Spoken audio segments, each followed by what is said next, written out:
बुद्ध दुनिया को अहिंसा, करुणा और संपूर्ण विश्व को शांति का संदेश देने के लिए जाने जाते हैं। बुद्ध के दिन ज्ञान लोगों को जीवन की राह दिखाते हैं। भगवान बुद्ध ने पूरी दुनिया को करुणा और सहिष्णुता के मार्ग के लिए प्रेरित किया।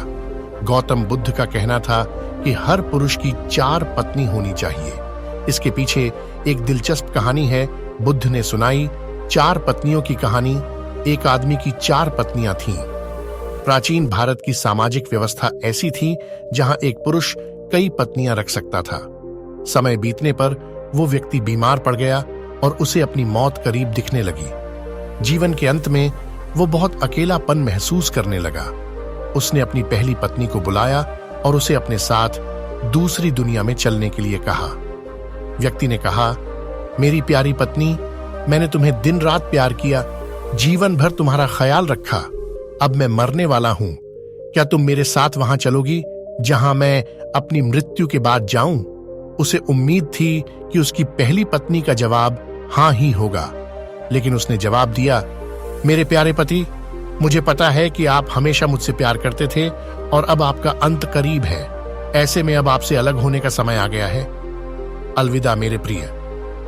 इसके बाद बीमार पुरुष ने अपनी दूसरी पत्नी को बिस्तर के पास बुलाया और मौत के बाद के सफर पर साथ चलने की विनती की। उसने कहा, मेरी प्यारी दूसरी पत्नी, तुम जानती हो कि मैंने तुम्हें कितना प्यार किया है। कभी कभी मुझे डर लगता था कि तुम मुझे छोड़ दोगी, लेकिन मैंने तुम्हें दृढ़ता से थामे रखा। मेरी प्रिय, मेरे साथ दूसरे सफर पर चलो। दूसरी पत्नी ने जवाब दिया, प्रिय पति, आपकी पहली पत्नी ने आपकी मृत्यु के बाद आपका साथ देने से इनकार कर दिया, तो फिर मैं भला आपके साथ कैसे जा सकती हूं? आपने मुझे केवल अपने स्वार्थ के लिए प्यार किया है। मृत्युशैया पर लेटे हुए पुरुष ने अपनी तीसरी पत्नी को बुलाया और उसे भी अपने साथ चलने को कहा। तीसरी पत्नी ने आंखों में आंसू भरकर उत्तर दिया, मेरे प्रिय, मुझे आप पर दया आ रही है और अपने लिए दुख हो रहा है, इसलिए मैं अंतिम संस्कार तक आपके साथ रखूंगी। इस तरह तीसरा पत्नी ने भी उसके साथ चलने से इनकार कर दिया।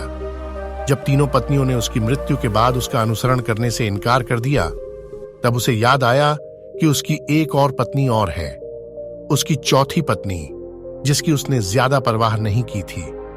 चौथी पत्नी के साथ उसने हमेशा एक दासी की तरह व्यवहार किया था और हमेशा उसे दुत्कारा था। पुरुष ने सोचा कि अगर वह अब उससे अंतिम सफर पर साथ चलने को कहता है तो वो निरूप से मना कर देगी।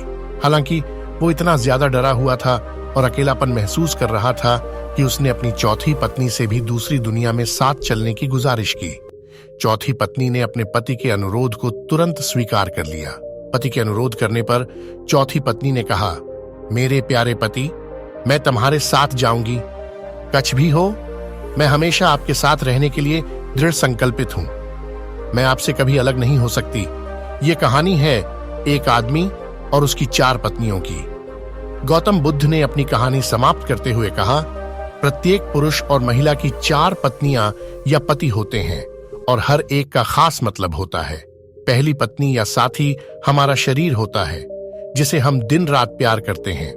सुबह के समय हम अपना चेहरा धोते हैं, कपड़े और जूते पहनते हैं। हम अपने शरीर को भोजन देते हैं। हम पहली पत्नी की तरह अपने शरीर का ख्याल रखते हैं, लेकिन दुर्भाग्य से जीवन के अंत में शरीर यानी पहली पत्नी हमें अगली दुनिया में नहीं ले जा सकती है। बुद्ध ने कहा, जब अंतिम सांस हमारे शरीर को छोड़ती है तो चेहरे का रंग बदल जाता है और हम अपने उज्जवल जीवन को खोने लगते हैं। हमारे प्रियजन इकट्ठा होकर विलाप कर सकते हैं, लेकिन इसका कोई फायदा नहीं होता है। ऐसे समय में शरीर को अंतिम संस्कार के लिए एक खुले मैदान में रख दिया जाता है और सिर्फ सफेद राख बच जाती है। यह हमारे शरीर का गंतव्य है। दूसरी पत्नी हमारे भाग्य, भौतिक चीजों, धन, संपत्ति, प्रसिद्धि, पद और नौकरी को दर्शाती है। हम इन सभी भौतिक चीजों से काफी जुड़ाव महसूस करते हैं, जिसे पाने के लिए हमने कड़ी मेहनत की है।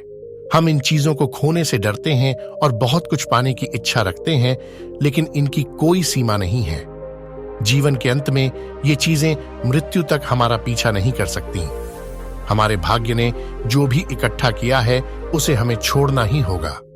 हम इस दुनिया में खाली हाथ आए हैं और मृत्यु के समय भी हमारे हाथ खाली होते हैं। हम अपनी मृत्यु के बाद अपना भाग्य पकड़कर नहीं रख सकते।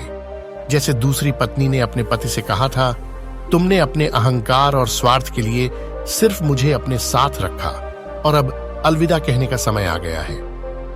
बुद्ध कहते हैं कि तीसरी पत्नी का अर्थ यहां हमारे नाते रिश्तेदारों से है। ये हमारे माता पिता, बहन और भाई, सभी रिश्तेदारों, दोस्तों और समाज की तरह है। वो आंखों में आंसू लिए हमारे साथ श्मशान घाट तक ही आ सकते हैं। वो हमारे लिए दुखी और उदास रहते हैं, इसलिए हम अपने शरीर, भाग्य और समाज पर निर्भर नहीं रह सकते। हम अकेले आते हैं और अकेले ही इस दुनिया से जाते हैं। मृत्यु के बाद कोई हमारा साथ नहीं दे सकता। चौथी पत्नी का क्या है मतलब? बुद्ध ने कहा, चौथी पत्नी हमारा मन या चेतना है।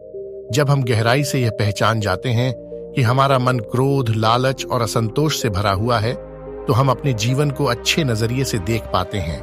क्रोध, लोभ और असंतोष कर्म के नियम हैं। हम वर्टिकल बार अपने कर्म से कभी पीछा नहीं छुड़ा सकते हैं। जैसा कि चौथी पत्नी ने अपने मरते हुए पति से कहा था, तुम जहां भी जाओगे मैं तुम्हारे पीछे चलूंगी। दोस्तों, आशा करता हूं हमारी इस वीडियो से आपको कुछ अच्छा जानने को मिला। वीडियो पसंद आने पर वीडियो को लाइक करें, चैनल को जरूर सब्सक्राइब करें और अपने दोस्तों के साथ शेयर करें। धन्यवाद।